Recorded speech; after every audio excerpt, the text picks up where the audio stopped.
Jimmy kagira imana n'amafaranga gahahiraho abandi baburi ugira umugisha kavuna umuheto ushaka ikidamu ariko wagiye ure ku mutima mubi.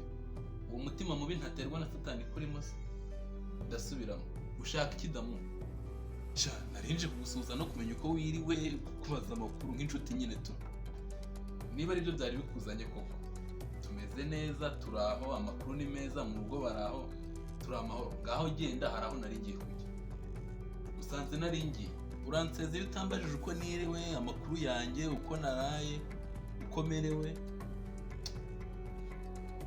Aha, wowe se umeze ahubwo icyambere gipfa kuba kitarimo amafaranga. Mu byo ugiye kuvuga byose gipfa kuba bitarimo amafaranga. Oya humura, nta mafaranga arimo. Oya mbwiza ukuri, koko nta mafaranga abirimo.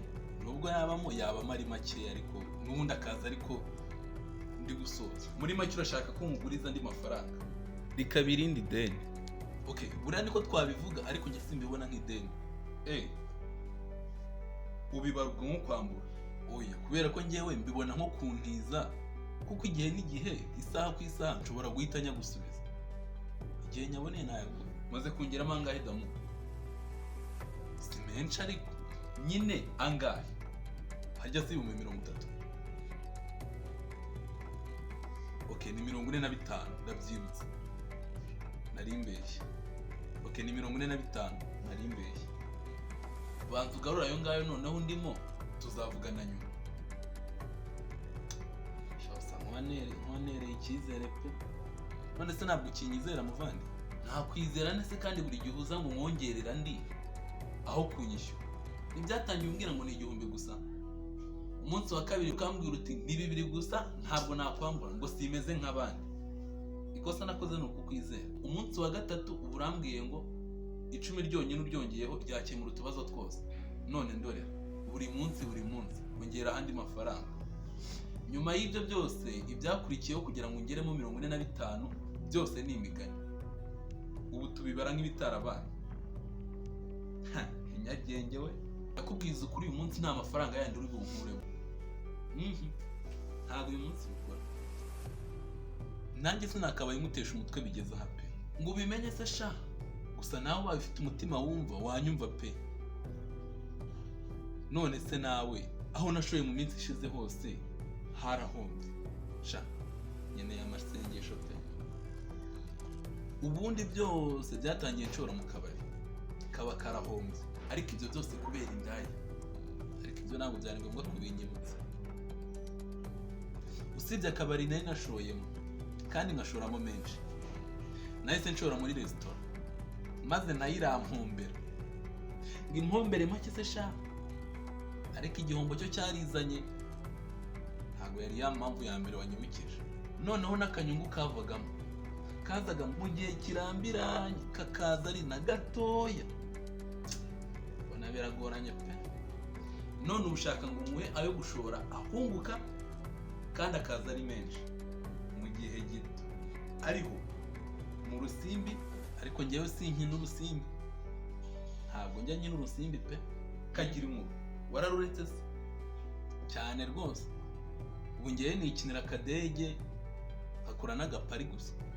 Ubwo amafaranga ya resitora yagiye nyine nahumvishe, nakundi nyine.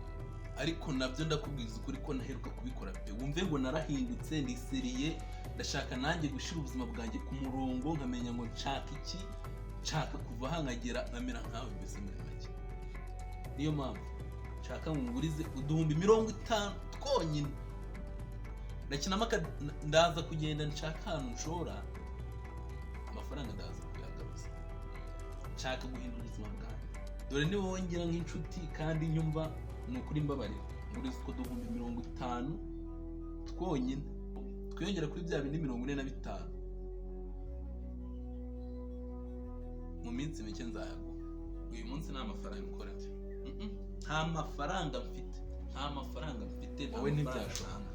Wowe ntibyashoboka, ntiwabura amafaranga. Gute se?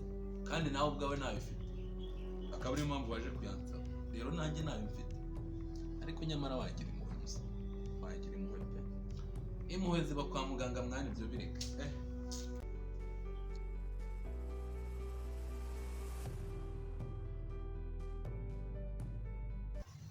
komeza uyarunde cyane maraguma mukana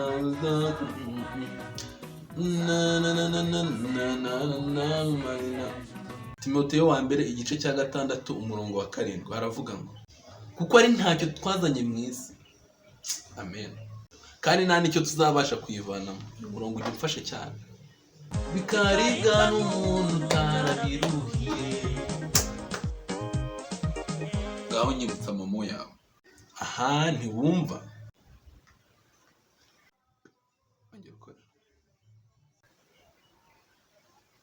none se uzanyishyura ryari?